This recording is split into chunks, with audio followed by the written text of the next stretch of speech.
bad could it have been? Why did you work in a jail in the first place? I know you have issues. Have you ever experienced questions or comments like this?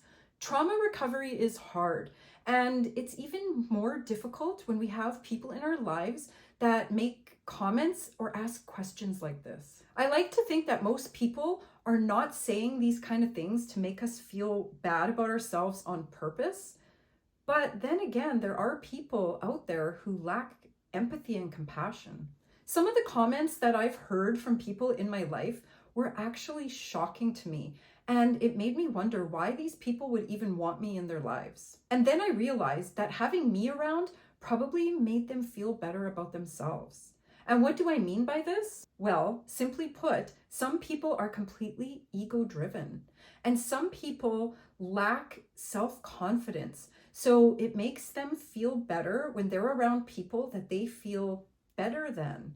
And when we are going through trauma recovery, we are definitely not at our best. There's people who enjoy feeling superior or better than other people. And when they're around people that they think that they're better than, it helps them to focus on our shortcomings rather than looking at their own shortcomings. These are the people who have never done any inner work, but they sure like to judge us for the way we do ours. Rather than looking at themselves and working on their own shit, they would rather be around people that make them feel better about themselves. And that's because they don't want to acknowledge their own shadow. These are the people who have never asked you how you're doing or how your recovery is going. They are completely self-absorbed and only see things from their perspective. And an example of that from my life is one person that I had considered a friend had a complaint that they felt like they were the ones always contacting me and that I wasn't contacting them. And this really, really pissed them off. But they never once stopped to think about the reason why I might not have been reaching out and contacting them. Maybe it was because I was fighting to regain control over my life, and I was really dealing with things that this person could never comprehend. But they turned it around and made it all about themselves. You'll know who these people are when you start progressing in your recovery. These are the people who will end up disappearing from your life. Once you're doing better and life starts moving in different directions and you start achieving your goals, you're going to become a problem for this person. And that's because you're no longer that same broken mess that they felt better than. You will no longer be a benefit to this person at all. You doing better in life is a threat to their ego because they will no longer be able to look down their nose at you and make all of these little digs at you that help them to feel superior. These are also the people in your life who will never be happy for you. They will never celebrate any of your accomplishments or achievements with you. And they will also never congratulate you for anything. Their ego won't allow it.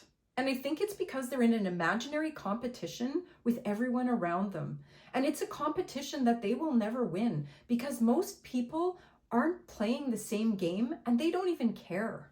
These are the people who will view your success as a threat. They don't seem to realize that there's enough success out there for everyone. Life is not a competition, but their ego and their need to be better than other people won't allow them to see that. We are here to love and help one another, not look down on people when they're struggling. Having done a lot of inner work has allowed me to view things this way. It used to really bother me when people I considered friends would make little digs at me or demeaning comments about my recovery. But now I'm able to see their behavior for what it really is. It's a lack of self-confidence and self-awareness that has absolutely nothing to do with me. When someone is pointing out what they think your flaws are, it has nothing to do with you. It's about them, and they're pointing out those flaws as a way of avoiding dealing with their own shit. Those comments they make about you are actually the things that they don't like about themselves. We are acting as a mirror, reflecting back to them the things that they see in themselves that they don't like. I no longer let these things bother me though, because now I'm able to see where that behavior is coming from. It doesn't make it right or okay, but I have better things to focus on these days. If you have people in your life like this, please don't let their insecurities and insensitivities get you down.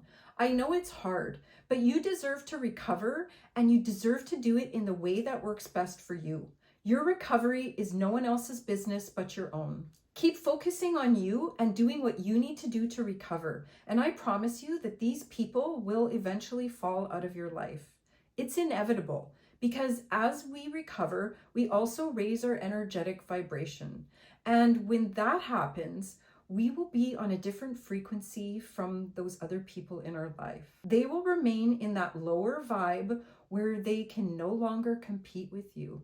And that's when they will disappear from your life. If you can relate to anything that I talked about in this video, leave a comment and let me know how you handled a situation like this. I would love to hear from you. And with that being said, thank you for watching, and I look forward to seeing you in the next video.